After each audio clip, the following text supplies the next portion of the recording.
Assalamualaikum warahmatullahi wabarakatuh. Tak bunyi. Sah. Tak bunyi.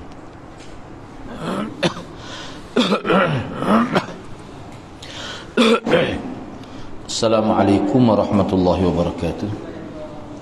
Alhamdulillahi rabbil alamin. Wassalatu wassalamu ala asyrafil anbiya wal mursalin. Nahmaduhu wa nasta'inuhu wa نحمده ونستعينه ونستغفره ونعوذ بالله من شرور أنفسنا ومن سيئات أعمالنا من يهده الله فلا مضل له ومن يضلل فلا هادي له رب اشرح لي صدري ويسر لي أمري واحلل عقدة من لساني يفقه قولي أما بعد. Alhamdulillah, bersyukur kepada Allah Subhanahu wa taala kerana dapat bersama pada pagi ini. InsyaAllah pada pagi ini untuk mukhtasar ringkasan Sahih Muslim, kita akan bincang hadis yang ke-7 masih di bawah bab orang yang membunuh orang kafir setelah mereka mengucapkan la ilaha illallah. Masih di bawah tajuk tu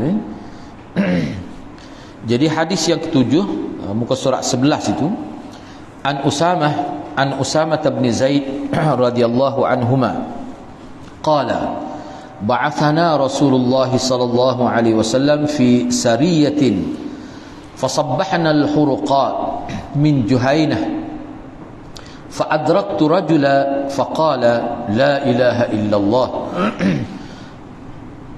فطعنته فوقع في نفسي من ذلك فذكرته للنبي صلى الله عليه وسلم فقال رسول الله صلى الله عليه وسلم أقال لا إله إلا الله وقتلته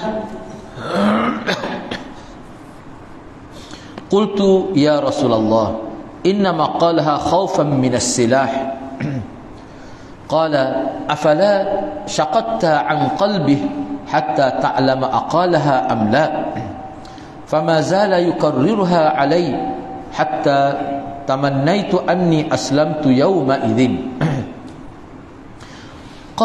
فقال سعد وأنا والله لا أقتل مسلما حتى يقتله ذو البطين يعني أسامة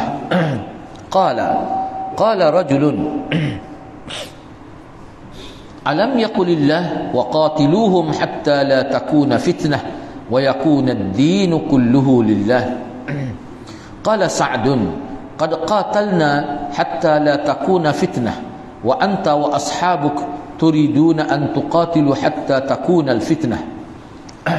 Diriwayatkan daripada Usamah bin Zaid radhiyallahu anhuma, dia berkata, kami pernah dikirim oleh Rasulullah dalam suatu peperangan. Lalu kami sampai di Al-Huruqat. Ini salah satu daerah Juhaynah. Pada pagi harinya, mana pagi lagi sampai tu, tiba-tiba saya bertemu atau saya berjumpa dengan seorang laki-laki. Dia berkata la ilaha illallah, dan saya menikamnya. Tiba-tiba terlintas dalam fikiran saya akan kejadian tersebut. Lalu saya tuturkan, yakni saya ceritakan hal ini kepada Rasulullah sallallahu alaihi wasallam. Maka beliau bertanya, apakah lelaki itu telah mengucapkan kalimah la ilaha illallah lalu kamu membunuhnya? Usamah berkata, lalu saya berkata, wahai Rasulullah, bahawa lelaki itu mengucapkan kata-kata syahadah tersebut kerana dia takut dia dibunuh. Kena ingat kita bincang ni dalam peperangan. Cerita ni dalam peperangan. Beliau bertanya kembali. Nabi tanya Usamah ni, kenapa kamu tidak membelah hatinya hingga kamu tahu apakah dia telah mengucapkannya atau tidak? Tak henti-henti baginda mengulangi perkataan itu pada saya hingga seolah-olah, sehingga saya rasa ke saya alangkah baiknya kalau saya hari ini baru saya masuk Islam. Itu terjemah dia, baru kita mudah faham tu. Usamah berkata, Sa'ad berkata, Sa'ad ni Sa'ad bin Abi Waqqas. Sa'ad ini adalah Sa'ad bin Abi Waqqas. Adapun saya demi Allah, saya tidak akan membunuh seseorang Muslim sehingga dia dibunuh oleh Dzul Buthain, iaitu Usamah.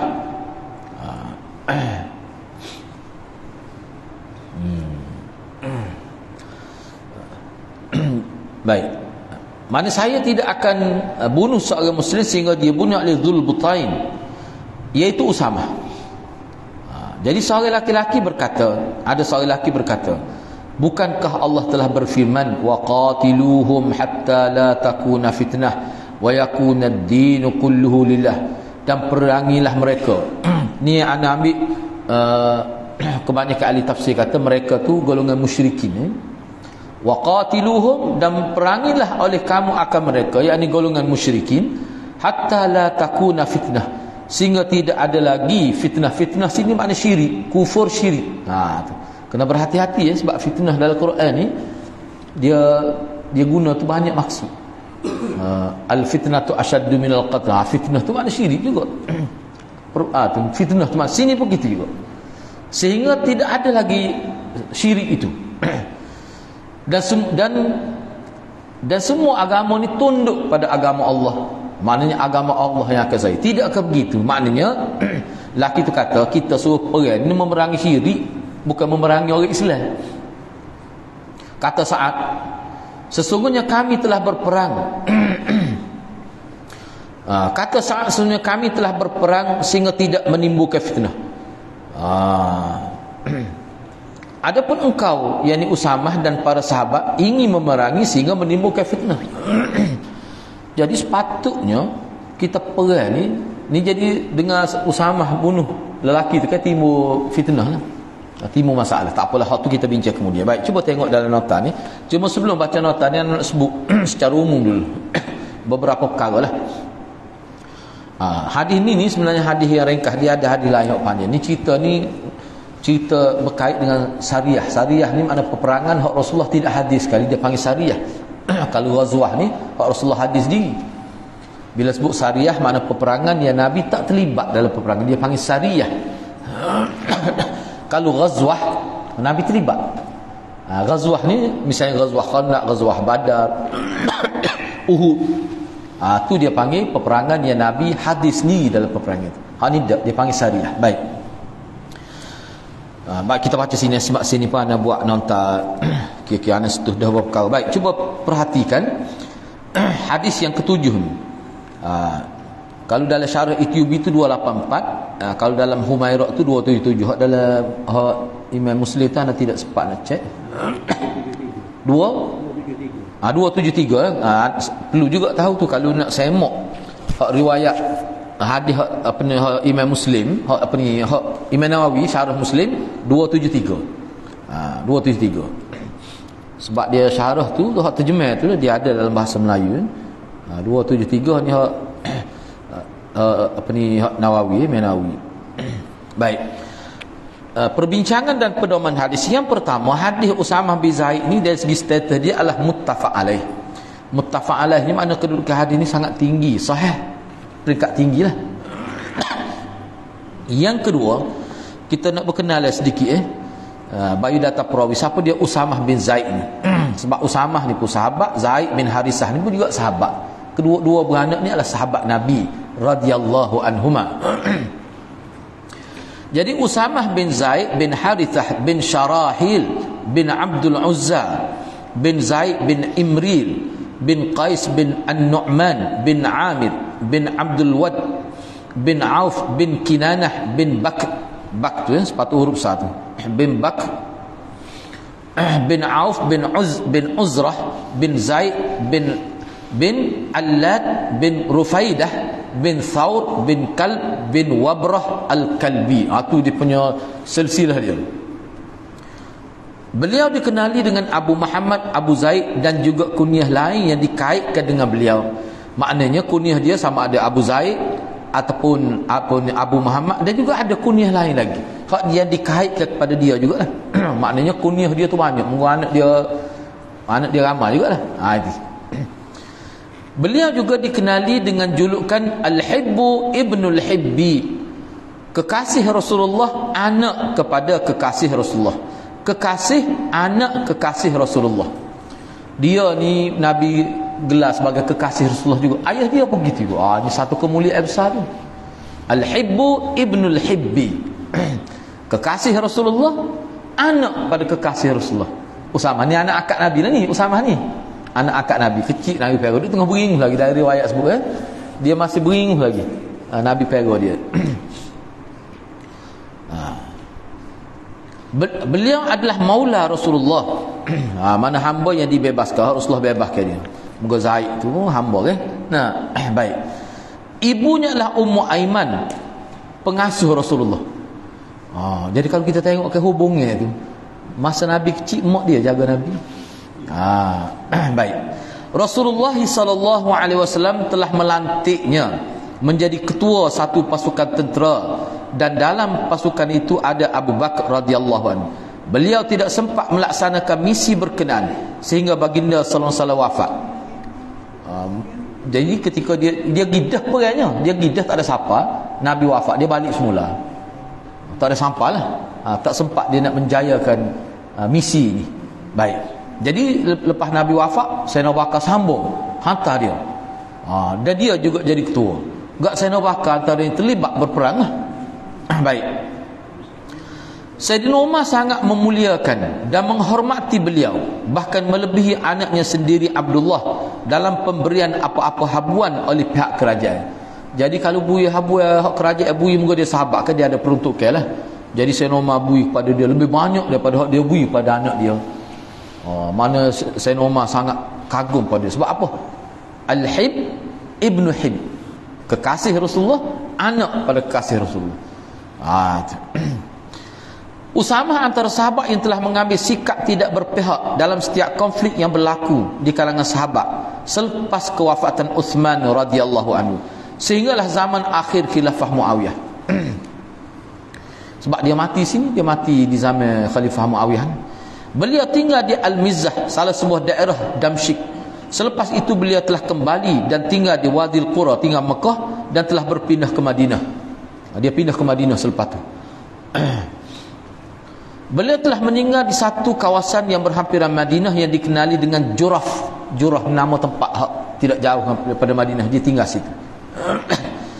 Ibnu Abdul Bar menjelaskan Usamah telah meninggal dunia pada tahun 54 Hijrah ketika berumur 75 tahun. Ibnu Hibban menyebutkan ketika Rasulullah wafat, Usamah berumur 20 tahun.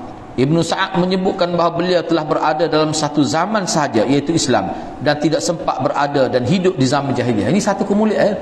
Sebab biasanya sahabat Nabi ni dia melalui zaman jahiliah itu.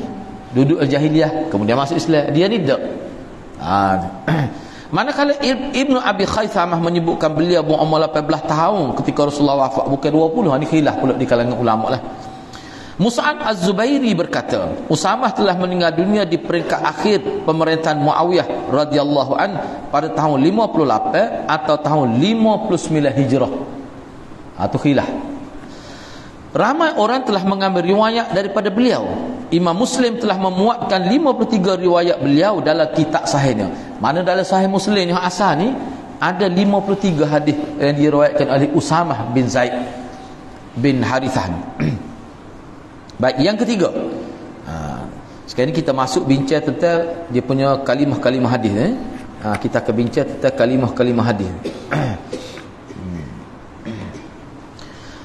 Dalam hadis ni sebut fasabbahna. Mana Rasulullah hantar kami pada pagi hari lagi. Pagi buta lagi, orang bahasa Kelantan kata. Maknanya pukul berapa tu nak boleh sampai situ, start daripada Madinah tengah, mana kita kata malam lah. Ataupun mungkin kita kata pukul 4 pagi, pukul 3 ke, siapa-siapa pagi dalam keadaan apa maksud fasabbahna? Mana pada waktu subuh tu, pada waktu subuh dia duduk situ dah. Duduk di kawasan kabilah Juhainah dah tu. Bermaksud kami mendatangi musuh pada waktu subuh. Kami menyerang mereka pada waktu pagi dalam keadaan mereka tidak bersedia dan tidak sempat melakukan apa-apa persiapan ataupun persediaan. Tak sempat. Ni orang panggil serang secara tiba-tiba, hendaklah. Kita tidak nak bincanglah dia, sebabnya ulama sebut hak ni cerita hak ni adalah hadis ni bukan hak masa Nabi utuh dia tu. Bukan hak tu ni hak lain. Ni cerita lain ni. Ni. Sebab tu setengah ulama mengatakan bahawa hak kisah ni dia tidak jadi ketua perang ni. Tak ni. Setengah ulama kata hak dia jadi ketua perang ni hak tu. Hak dia tak sempat nak perang dengan popok Rom tu. Hak Nabi hantar dia. Dia gidah je balik mula bila siapa maklumat kata Nabi wafat. Hak tu memang dia jadi ketua. Dah hak tu saya nak bakal terlibat. Hak tu memang saya. Hak ni tak. Setengah ulama kata Ibn Nawawi kata tak. Ni hak lain, cerita lain.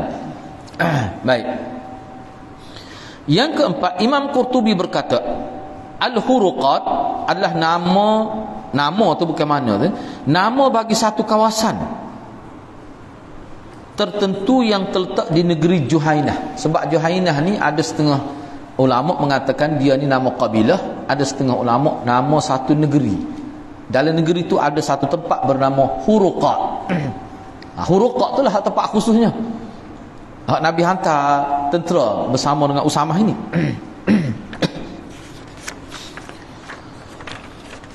Jadi kalau nak tengok dalam internet kalau tengok dalam internet, dalam peta lah, hak baru tak ada. Kalau kita ambil peta klasik tu ada Huruqat itu. Ada kalangan ulama yang menjelaskan bahawa Huruqat adalah nama kepada satu kabilah dan negeri. Nama kabilah pun ialah, nama negeri pun ialah Huruqat ni. Ada juga ulama yang kata begitu. Baik, yang kelima, dalam riwayat lain juga dalam Muslim disebutkan begini. Ni ayat perbezaan dalam kitab yang sama, kitab Sahih Muslim juga. Perlu kita tahu dia punya turuk riwayat dengan matan yang berbeza supaya kita boleh nampak gambaran yang lebih jelas. Cuba tengok ni dalam riwayat lain dalam Muslim juga. Fasabbahna alqaum fahazamnahum wa lahiqtu ana wa rajulun minal ansar rajulan minhum falamma ghashinahu qala la ilaha illallah fakaffa anhu al-ansari wa ta'antuhu birumhi hatta qataltuh. Kami telah sampai kepada puak itu pada waktu pagi. Puak mana? Puak Juhainah itulah. Kami telah menyerang mereka, saya dan beberapa orang Ansar.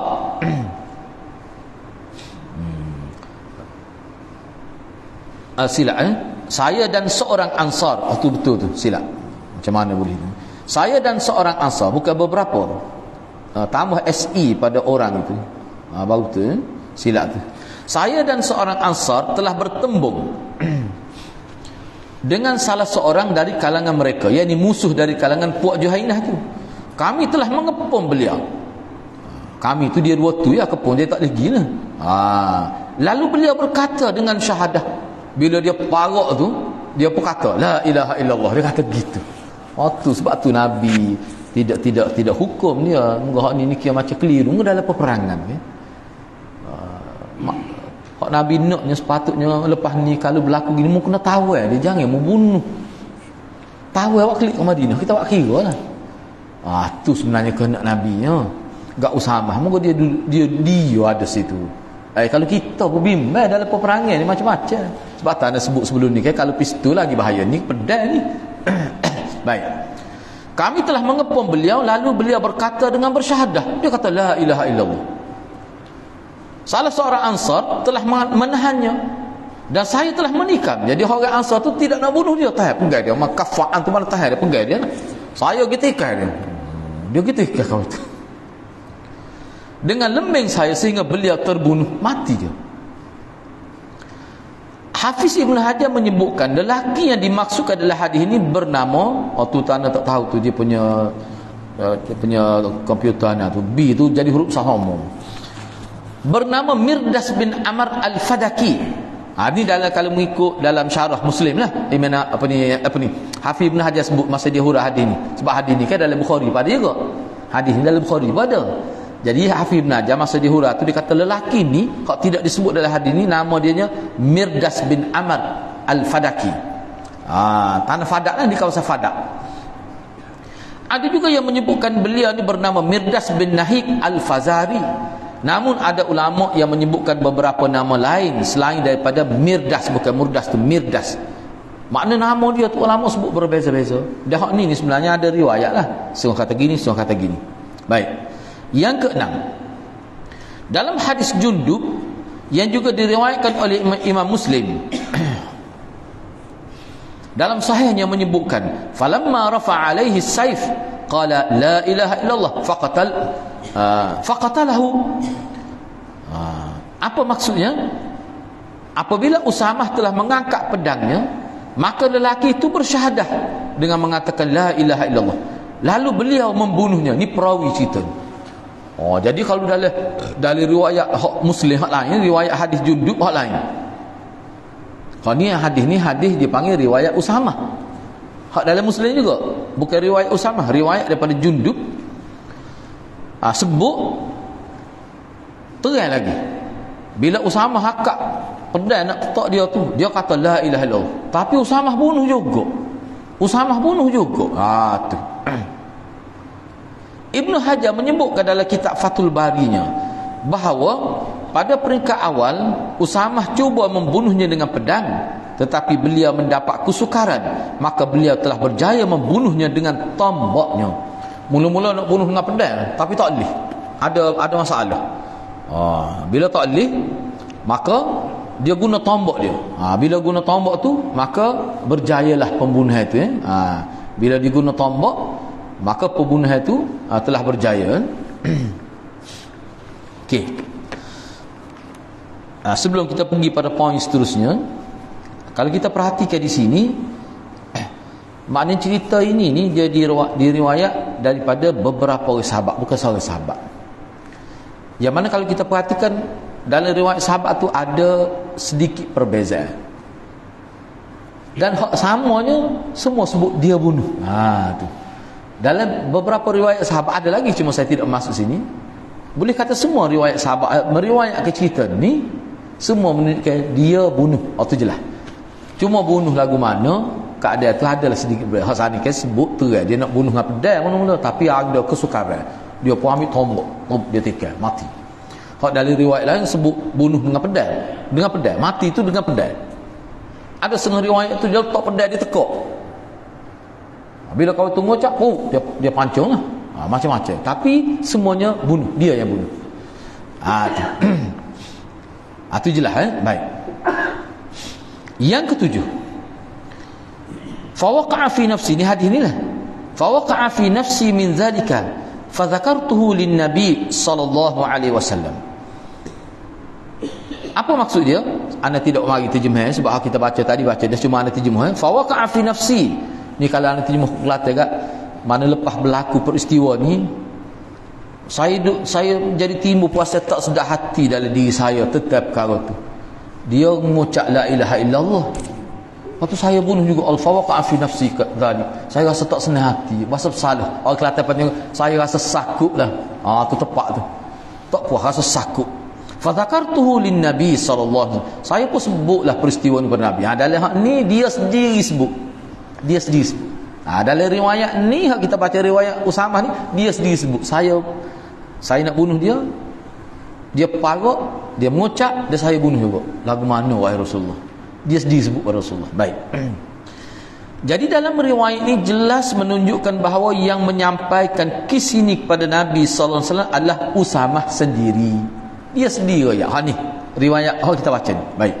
Namun dalam riwayat lain menyebutkan kejadian ini telah sampai kepada Nabi sallallahu alaihi wasallam melalui orang lain, bukan melalui Usamah sendiri. Jadi nak kata dia ada beza-beza tu. Tapi hak serupa bunuhnya memang dia, tak ada khilaf. Usamah ni. Jadi kalau kita tengok sini kan, sahabat Nabi ni kan, kalau orang lain mungkin dia nak senyap, awak tak tahu, buat bodoh gitu. Tapi dia tak boleh. Dia fawaqa'a fi nafsi ni, kalau kita nak sebutnya, maknanya jadi terganggu dia, teringat ke cerita tu. Terganggu dia. Itu maksud dia fawaqa'a fi nafsi dalik. Terganggu. Sebab tak nak kata bahasa Kelantan ni molek rasa sakut tu. Sakut tu mana terganggu, sekai bahasa tu. Bahasa Kelantan. Sepuluh kat tolak bahasa.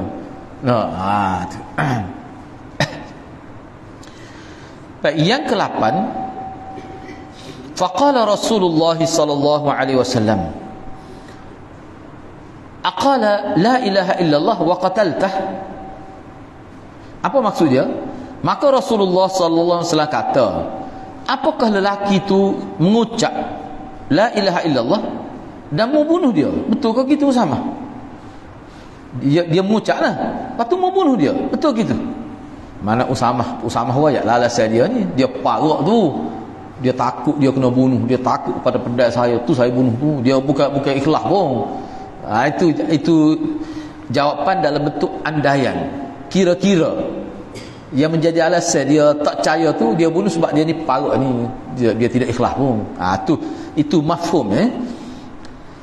Jadi mengikut Ibn Tin, At-Tin tu sebab ada alih lah kita sebutnya, mengikut Ibn Tin, kenyataan ini bersifat mengajar, bukan mencela tindakan Usamah. Jadi Nabi sebut gini bukan Nabi cela Usamah, bukan Nabi kutuk dia, tidak. Ni dia panggil nampak zahirnya seperti cela, tapi ini termasuk dalam ta'lim, mengajar. Itu kata Ibn Tin. Ada unsur penegasan nasihat bahawa tidak sepatutnya membunuh seseorang yang telah bersyahadah. Sepatutnya mu tak dibunuh dia. Kalau mu tak percaya pergi gak tangkap dia jadi tawanan perang. Satu sepatutnya apa yang mu pergi bunuhnya Usamah. Nabi kesal. Nabi kesal. Jadi hak ni tidak merupakan celah, tidak. Kata Ibn Tin, tapi lebih pada ta'lim, mengajar. Imam Qurtubi berpandangan Nabi SAW mengulang-ulang kata-kata ini. Aqala la ilaha illallah wa qataltah. Aqala la ilaha wa qataltah. Lebih dari 3 kali. Lebih dari 3 kali. Bapa Nabi ulang?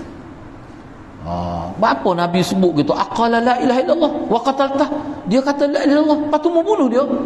Beberapa kali ulang. Bukan 3, lebih dari 3. Kata Imam Qurtubi, pengulangan ini Nabi ulang berkali-kali itu sebagai bantahan keras, peringatan tegas terhadap sikap Usamah berkenaan. Makna Nabi ni, bab ni Nabi tak memang bagi Nabi ya beratlah.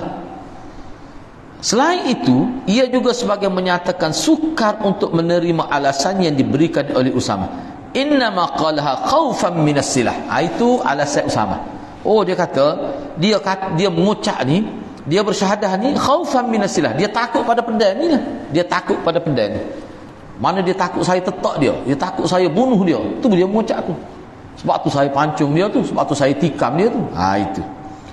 Jadi kata Imam Qurtubi, seolah-olah pengulangan berlaku lebih daripada kali, berkali-kali lebih daripada 3 kali ni, dia bukan sebagai bantah keras, bukan sekadar peringatan tegas saja, tidak. Tapi Nabi nak ayat ni, aku payah nak terima alasanmu tu. Mu bunuh dia sebab mu parok. Dia tak ikhlas. Payah nak terima tu apa? Lepas ni ada penjelasan dia. Maknanya mu tahu mana dia tak ikhlas. Mu belah pada ada dia. Cek hati dia. Padahal kita kata kalau belah hati pun tak tahu. Dah kalau belah hati dia mati. Enggak, kita tidak boleh dengar daripada hati dia tu. Itu bahasa yang digunakan untuk menunjukkan bahawa kita tak akan tahu isi hati manusia. Kita tak akan tahu. Baik. Jadi bahkan dalam riwayat Husain tu ada alif, ada ai selepas Husain. Bahkan dalam riwayat Husain, Usamah menyebutkan innama kana muta'awwidha. Ini dari riwayat Husain. Usamah kata, saya bunuh dia walaupun dia mengucap innama kana muta'awwidh. Dia mengucap tu, dia bersyahadah tu kerana dia nak muta'awwidh, nak menyelamatkan diri dia. Dia nak menyelamatkan diri dia daripada saya bunuh dia tu, dia mengucap tu. Dia ni harbi, ni kafir harbi. Itu dari riwayat Husain. Kalau kita perhatikan semua riwayat ni, alasan Usamah ni sama saja. Dia tak percaya. Dia tak percaya kepada ucapan Zahid, kata-kata Zahid tak percaya. Sebab tu dia bunuh. Baik. Tertinggal. Nombor 9. Sabdaan ini. Sabda ini tu hak Nabi kata tu, hak Nabi sabda ini sepatut ana bubuh tu tak tasah. Maksud sabda ini bila Usamah buyalah dia tu parok tu, dia takut saya bunuh dia.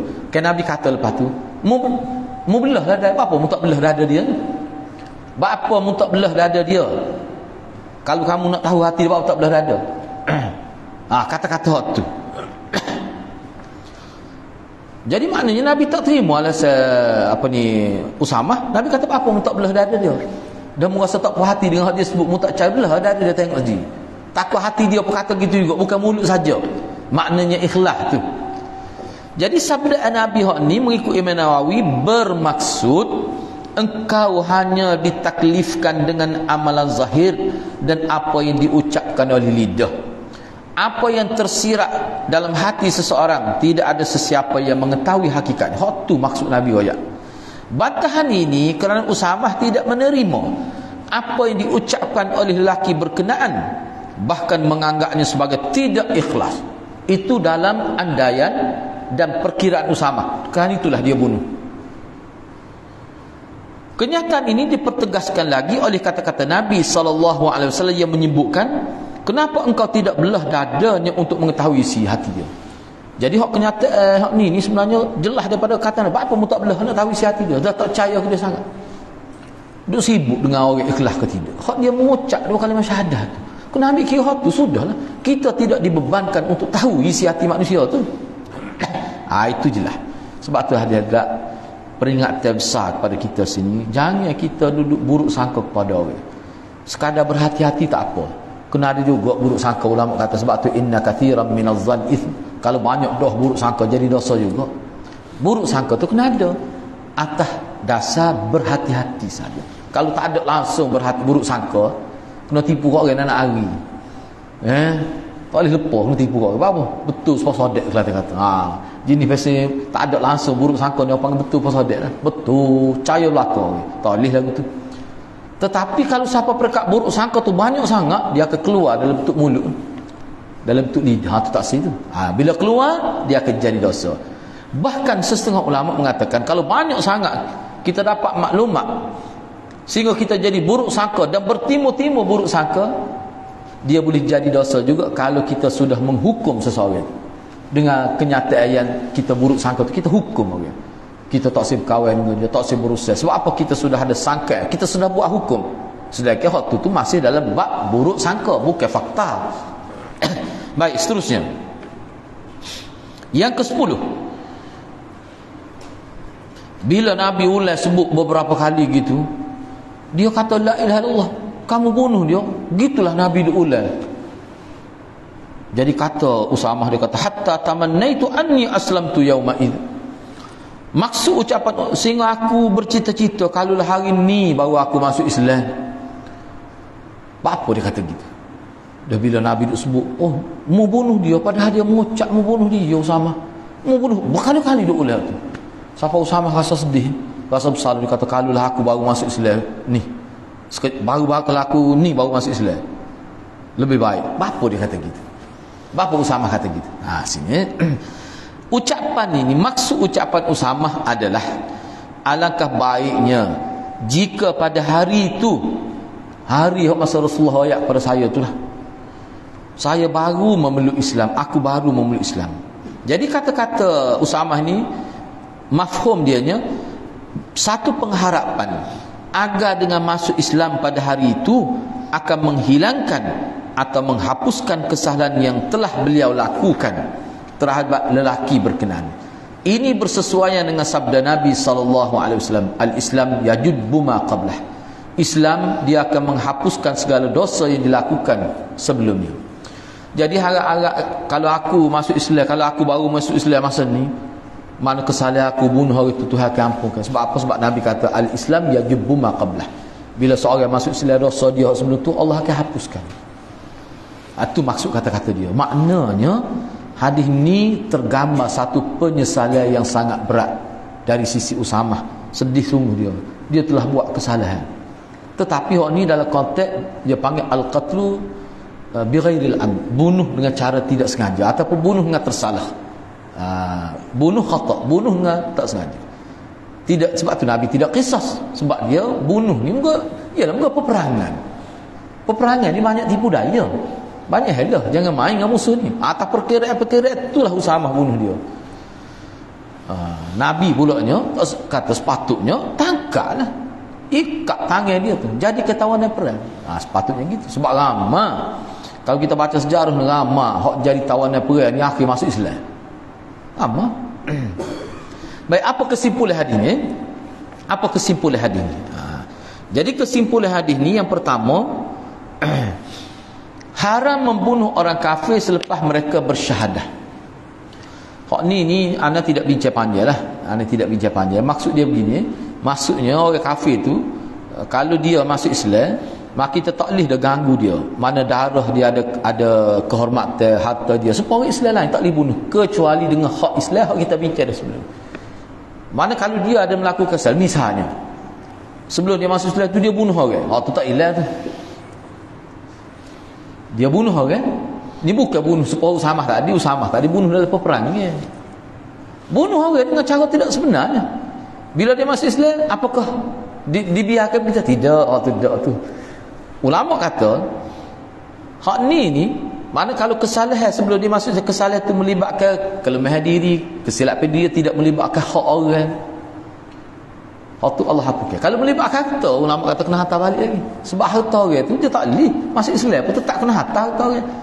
Cuma dosa-dosa lain tu, hak tak semaya, hak tak gapo, kalau dia buat tak betul dengan bapak dia, hak tu hilang. Kemudian dia kena baikilah kehidupan dia bila masuk Islam. Tapi kalau melibatkan harta orang, dia kena hantar balik. Tak boleh. Begitu juga kalau dia bunuh orang. Kalau dia bunuh orang, jangan kita kira cerita di zaman Bani Israel tu 99 orang bunuh orang tu cerita lain, tu syariat lain. Ni syariat Nabi. Kalau lagu tu gak bunuh orang lepas tu masuk Islam, lepas relax. Jadi anak-anak kena bunuh kacik gigi gitu, lu kacik gigi, dia masuk Islam, kita nak tetap dah. Tu cerita lain, hak ni lain ni. Dia ada pengecualian dia. Sebab bunuh ni berat. Yang kedua, bantahan terhadap orang yang menyakiti orang yang menzahirkan keislamannya dengan sangkaan beliau hanya berpura-pura dan ada maksud dunia di sebalik syahadahnya. Tak ni. Kita kata dia ni masuk Islam ni kerana nak duit lah. Sebab bila jadi mu'allah ni kan boleh pitih. Tak usah kata lah lagu tu. Kalau dia tak ikhlas, sebab dia gini boleh jadi dia tak ikhlas sungguh boleh jadi. Tapi bila dia masuk Islam, kita dekati dia, itu maksudnya bimbing dia. Mungkin dia sebelum tu tidak Islam, tidak terdidik dengan agama, mungkin dia tidak Islam. Jadi kalau dia masuk Islam dengan maksud nak benda, sebab tu Nabi suruh bui berkata kan mu'allah kan, ada peruntukan. Zakat pun ada peruntukan untuk mu'allah, nak menjinakkan hati dia. Tak okeylah dia masuk Islam jadi juh pun kita pun nak juh lah mana. Itu maksud dia nya. Sebab tu dia dalam Islam ni ada peruntukan mu'allaf. Orang yang baru-baru masuk Islam ni, dia kena bui, kita kena biayai, kerajaan kena tanggung dia untuk sementara waktu sehingga dia ada pekerjaan, sehingga dia boleh berdikari. Tu maknanya kalau orang masuk Islam tu orang miskin-miskin lah. Yang ketiga, hadis ini menjelaskan kebesaran ucapan syahadah. Ayatnya besar ni. Hak sepatut harbi boleh bunuh tu, Nabi tak boleh bunuh. Bapa sebab dia mengucap zahirnya Islam. Orang Islam tak boleh, kena jaga, dia ada kehormatan dia. Ayatnya besar ni syahadah. Lepas tu tak salah lah dia perang siapa lawan dia, tawal. Jadi panduan lah dia. Enggak zaman ni, zaman sistem perhambaan masih ada. Yang keempat, ucapan syahadah akan membela orang yang mengucapkannya. Dalam hal ini Nabi SAW telah berkata kepada Usamah, maksudnya, bagaimana engkau akan lakukan dengan ucapan syahadahnya pada hari kiamat? Mu nak buat lagu mana? Dia nak depan dengan Tuhan lagu mana? Terhadap akhirat. Mu bunuh dia Islam dah. Zahirnya Islam dah. Mu nak buat lagu mana? Alasan mu nak kata mana? Lagilah tertekan Usamah tu. Serabut perut benar dia rekih ni. Sebab dalam riwayat ini sebenarnya ada riwayat ni. Maknanya seseorang yang berjaya mengekali tauhid, mana tak rasa syahadah dia mati dalam keadaan ada tu, syahadah dia tak akan bela dia, akan menjadi peguam untuk bela dia supaya dia selamat daripada api neraka. Lepas tu surah Tuhan lah, atas Tuhan lah, Tuhan nak terima atau terima. Tapi syahadah yang berjaya dikekalkan sampai mati, dia ada manfaat. Allah tukar dia jadi macam peguam kita. Itu ada riwayat. Baik, yang kelima, hadis ini menjadi dalil bahawa hukuman dijatuhkan berdasarkan kepada tindakan zahir seseorang, bukan apa yang tersirat dalam hati mereka. Hak dalam hati mereka tu kita tidak akan hukum, sebab tu kita tak tahu. Hak tu suruh antara dia dengan Allah. Kalau betul lah dia tu tidak ikhlas, dia tahulah nasib dia di hari akhirat. Itu maksud dia. Kita ni, beda kuasa kita ni adalah menjatuhkan hukumnya bertindak terhadap perbuatan-perbuatan zahir manusia. Itu sahaja. Yang keenam, kata-kata Usamah, hatta tamannaitu anni aslamtu yawma id. Kata-kata Usamah ini bila Nabi ulah cak kali mu bunuh dia padahal dia bersyahadah tu. Ulah sebut beberapa kali. Siapa Usamah kata kalau aku baru masuk Islam masa ni maulid ni. Tadi kita sudah jelas dah apa maksudnya. Cuma sini ada isyarat di sebalik kata-kata Usamah tu bahawa beliau sangat kesal. Mengisyaratkan kepada kekesalan dia, dan beliau sangat kesal. Mana bukan kesal sikit-sikit, tidak. Para salaf terasa beban dengan kesalahan dan kesilapan yang mereka lakukan. Ini mengisyaratkan bahawa hati para sahabat sangat subur dan hidup segar dengan iman kepada Allah. Cuba tengok Usamah ni. Ini salah seorang sahabat, bukan sahabat kecil-kecil ni. Panglima berat. Rasulullah dididik oleh Rasulullah pera dia di rumah Rasulullah. Kesal dia bila buat dosa terasa beban berat. Kalulah baru masuk Islam. Sedih sungguh dia. Dalam riwayat lain, boh tak ada saya buat. Ibnu Battah kata itulah. Yang terakhir, yang ketujuh, Ibnu Battah berkata, dia kata kejadian inilah sebenarnya yang menjadi pengajar besar kepada Usamah, sehingga beliau tidak mahu sama sekali terlibat dalam konflik yang berlaku sesama Islam. Ni besarnya ni Usamah ni antara 2,000 orang sahabat, termasuk Ibnu Umar, termasuk dia, antara yang tak terlibat dalam pertelingkahan yang berlaku. Kan sahabat Nabi, Sayyidina Ali perang dengan Muawiyah, Sayyidina Ali perang dengan tentera Aisyah, Ibnu Zubair perang dengan Yazid, ada sahabat belaka tu, dia tak terlibat, dia berkecuali. Apa? Sebab dia kata Islam belaka tu. Inilah antara pengajaran besar. Dia jadi takut, aku dulu pernah buat silap. Hak ni menjadi pengajar besar. Ibnu Battah kata hak inilah sebenarnya yang menjadi dia takut. Sebab tu dia tak terlibat. Sebab tu dia ni salah seorang anak setakat anak baca lah. Dia boleh menjadi penasihat kepada mana-mana pihak. Untung juga orang yang tidak berpihak ni, dia saing belaka. Kalau dia nak nasihat orang ni pun boleh, nasihat ini boleh. Sebab dia tidak berlaku apa panggil dia? Tidak bias lah kita, tidak bias lah kita kata tak. Sebab apa? Sebab dia tidak berpihak. Dia ni salah seorang. Misalnya Ibnu Umar ni, kalau kita tengok dalam sejarah dia pergi jumpa Sayyidina Osman bila tersebar cerita kata Sayyidina Osman ni gini-gini makan duit zakat, pada cucu dia duit zakat, dia masuk dia kacik Sayyidina Osman. Bila dia tubik tu wartawan dia tunggu dah. Wartawan sama lah dia perangai dia. Dia kata lagu mana? Dia kata tu aku saya semai mu tak sedar cara. Ibnu Umar kata aku tak layak pada siapa-siapa. Gapo dia butir perbincangan aku kecil. Cuma aku nak sebut Sayyidina Uthman orang baik. Tu kata Ibnu Umar. Jadi maknanya kata-kata Sayyidina Umar tu popok media, sebab media tu ramai media munafik tu. Tak boleh nak jadikan isu. Itulah orang pemimpin yang cerdik. Jadi pemimpin hak bodoh ni tak boleh jumpa mikrofon. Tu pemimpin tak cerdik. Jumpa mikrofonnya kekeh mikrofon. Tu pemimpin yang bermasalah. Ni Ibnu Umar ni dia kata aku tak akan sebut. Sebabnya ada juga pernah dia kecek, dia kata adalah beberapa perkara yang dia tak senang dengan Sayyidina Osman. Sayyidina Osman bukan Nabi, ada dia buat tengah, tapi dia tak ayat point tu dia Sayyidina Osman, dan dia nasihat, tapi dia sebut Sayyidina Osman orang baik. Dia buat kenyataan gitu. Akhir sekali tertutup pintu fitnah. Sebab tu hadrat pemimpin tak boleh kecek banyak, dia kena kerja banyak. Ni kecek banyak, jumpa apa kok tiapi kecek, dia ingat orang tiapi. Sebab ada trafik gambar, rupanya tiapi. Kalau aku tu mepeng buat mana tu kecek ya reti. Jadi jangan buat kerja biar banyak. Tu sebenarnya. Jadi hak ni apa kita kena bertiawan apa ada kelas dari paksi. Cuma ana sebut situ sebab ni ada sopan lagi, sebab ana ni ada tak jelas beberapa perkara. Dia ada huraian pandangan beberapa ulama, jadi ana tak sempat rujuk banyak. Ana ke buat semula. Tu ana buat tu huraian bahagian akhir hadis akan menyusul kemudian insya-Allah. Sebab cerita ni hadis-hadis ni ada sebut Sa'ad bin Abu Waqqas bercakap Hak berat kalau kita tengok zahir, Syiah boleh guna tu. Bila ayat ni lah ayat bila disebut ada seorang lelaki sebut mula-mula Sa'ad kata aku tidak akan bunuh. Sa'ad kata kan, adapun saya demi Allah saya tidak akan membunuh seorang muslim kecuali muslim itu dibunuh oleh Dzulbutain, iaitu Usamah. Maknanya kalau Usamah bunuh, makna perkara tu betul lah, seolah-olah begitu. Iya ke maksud gitu ataupun ada maksud lain? Itu sah. Lepas tu nya bila Sa'ad kata gitu, maka ada seorang, siapa dia orang ni pun khilaf juga tu kita bincang kemudian. Setelah tu anda tak rujuk banyak, tak itu lagi. Bila Sa'ad kata gitu, seorang laki-laki berkata, dia kata tak boleh gitu, jangan letak Usamah gitu. Aku tidak akan bunuh seorang muslim kecuali orang itu dibunuh oleh Usamah. Maknanya seolah bila Usamah bunuh, maka macam ada kebenaran dia bunuh. Jadi ada seorang kata, dia kata kalau tengok dalam surah Al-Anfal ayat 39, bukan gitu. Mana ayatnya? Waqatiluhum hatta la takuna fitnah wa yakuna ad-dinu kulluhu lillah.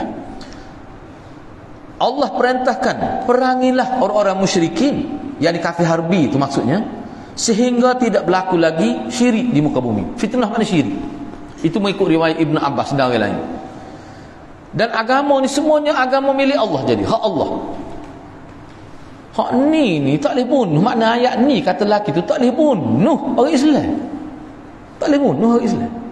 Sama Islam tak boleh. Tu maksud dia nya. Maka Sa'ad pun kata, tak apalah, dia betul balik kata-kata dia. Qad qatalna hatta la takuna fitnah. Kami tidak akan berperang. Kami akan berperang sehingga tidak akan berlaku lagi fitnah. Fitnah itu maksudnya syirik lah. Wa anta, dan engkau wahai Usamah, wa ashabuka, dan puak-puak engkau, tim engkau, turiduna an tuqatilu hatta takuna fitnah. Kamu mahu berperang sehingga timbul fitnah. Mu bunuh kau itu. Dia mengucap membunuh dia. Timbul fitnah lah. Siapa Nabi kesal, Nabi sebut berapa kali, mu sendiri pun jadi sedih. Apa sebab membunuh orang Islam? Soalan lagi. Apa maksud? Ni ada huraian panjang juga. Ni ana sebut semula. Ana baca dah itu habis-habisnya, cuma ada beberapa kawan jadi macam sanksi dah kena rujuk lain lagi. Tu ana sebut semula lah insya-Allah. Jadi kita berhenti setakat tu dulu.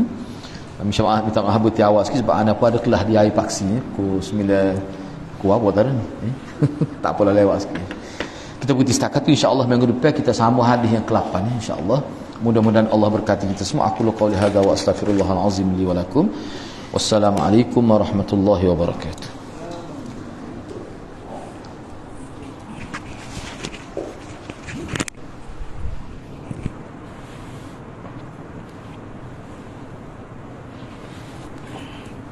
Mau ambil telefon.